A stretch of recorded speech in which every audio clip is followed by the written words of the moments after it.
Babae man o lalaki pa, lahati is ganda sa pagtanggal ng kanilang facial mask.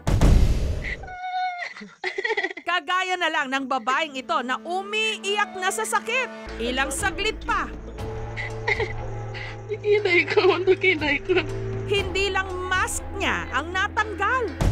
Pati kilay, nadamay, patay. Nakinay ko. Ala ka. Tang-tang ka. Ow! Ay ko! Ay! Ang babae sa viral video, natagpuan namin sa Isabela, si Janela. Binigyan daw siya ng kanyang kaibigan ng sachet na ang laman, itim na liquid na tumitigas at dumidikit sa mukha kapag natutuyo, pantanggal daw ng blackheads. Gusto ko pong ako lang po yung gumamit ng dalawang sachet na yun. Kasi ayoko pong bigyan yung kuya ko. Kapag may nakita po kasi siyang pangmukha, nainggit po siya, gusto niya ding humingi. Na-excite po ako, kaya hindi na po ako nagtanong, hindi na po ako nagbasa ng instruction kasi gusto ko po talagang matanggal yung blackheads ng mukha ko. Nag-Facebook naman po ako palagi, nakikita ko po yung mga post ng iba na naka-facial mask, pero hindi ko po napansin na hindi pala lalagyan yung kilay. Yun nga lang, nung tatanggalin na niya ang mask, pati kanyang kilay, nag-goodbye. Nakinay ko.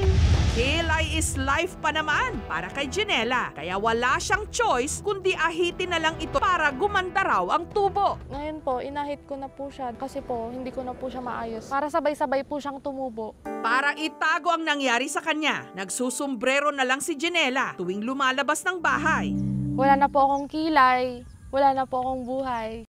Pero salamat sa kanyang viral video, may clinic sa Maynila na nag-alok sa kanya na remedyohan ang kanyang problema. Ang microblading this is the hyperreal strokes, means mas lalong binubuhay po yung eyebrows natin, linalagyan po ng volume, lalo na po yung mga walang kilay. Maganda po silang malagyan ng microblading dahil ginagaya lang po natin yung natural strokes ng eyebrows. Ang kalalabasan po nito is very natural. Matapos ang humigit kumulang 1 oras,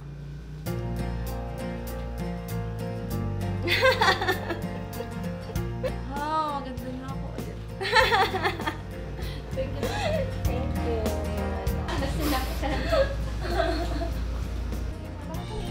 Ang ganda po kasi.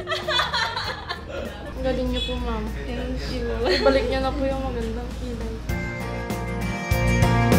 si Janela, #KilayGoals na ulit.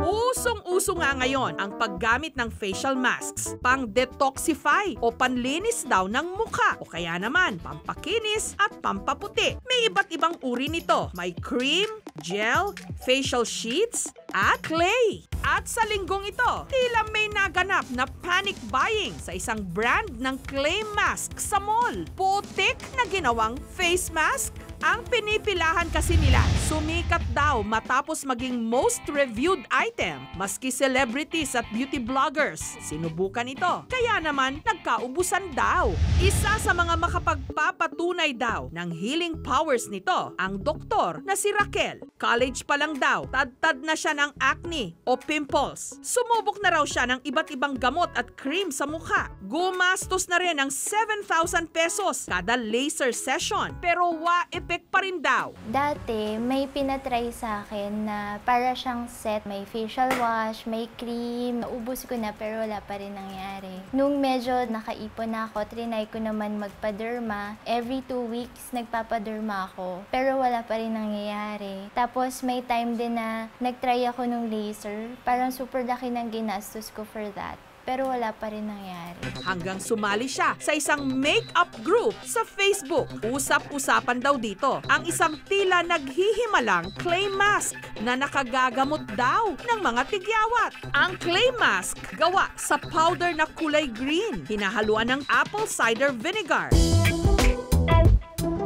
At tanda raw down na epektibo ito. Pagkapahid mo, tila tumitibok-tibok ang iyong mukha. Sa loob ng 6 na buwan, natuyo raw ang kanyang pimples. Pumuti rin daw ang kanyang mukha. Super thankful ako talaga sa product na to kasi dahil dito, parang ang daming nagbago na ang tagal kong hinanap. Ang bentonite clay mask, it's composed of sodium and calcium. Itong sodium and calcium na to, maganda actually to sa balat kasi ito ang nakakapagpalambot ng ating balat. Ina-apply to pero hinahaluan siya ng apple cider vinegar at ito'y isang napakagaling na antibacterial agent. Itong mixture na to, kinakailangan maging maingat tayo kasi lalo na pag may mga pimples at lalo na kung ang pimples ay may mga pus or nana, lalong ma-irritate o ma-infect. Ang halos 500 grams na isang tub ng clay mask nabibili sa mall sa halagang 525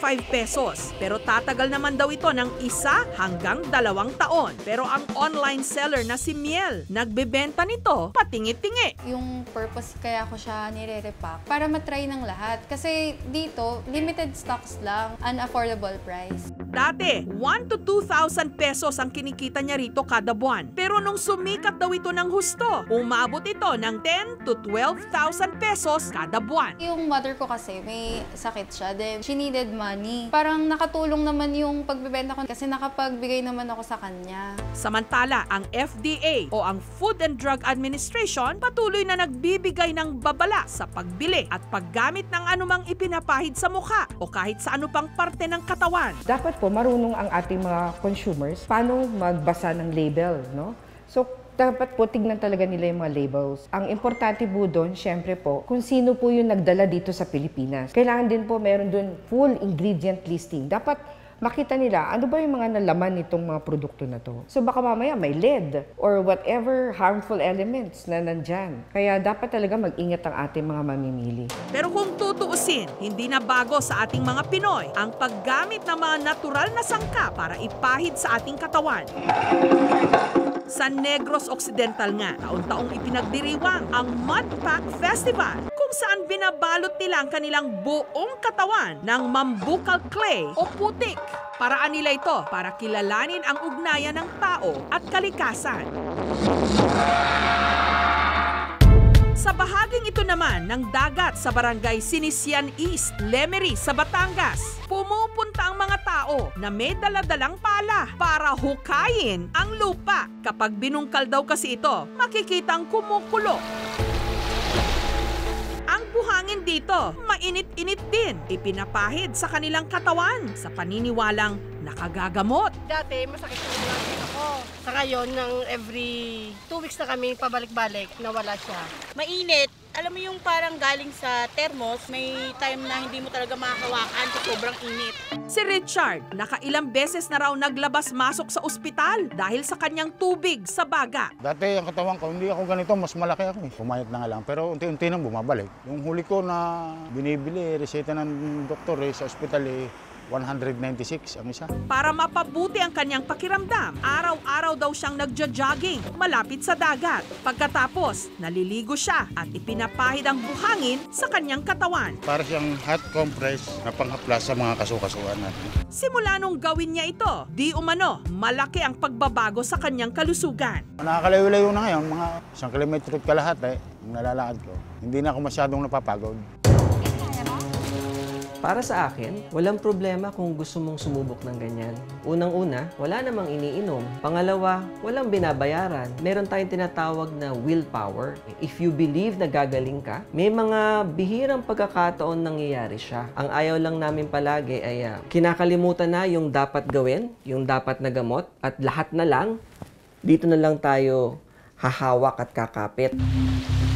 Meron pong nagsasabi na mula po siya sa Taal Volcano, may underground water na doon sumisingaw. Humingi kami ng assistance mula po sa Mines and Geoscience Bureau ng DNR para magbigay po sa amin ng paliwanag kung bakit ganun po yung portion na yun. Hanggang ngayon po, wala pa pong result na pino-forward po sa amin.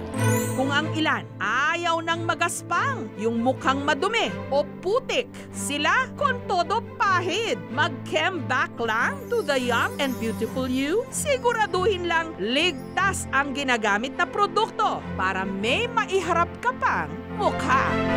Mga kapuso, kung nagustuhan niyo po ang videong ito, subscribe na sa GMA Public Affairs YouTube channel.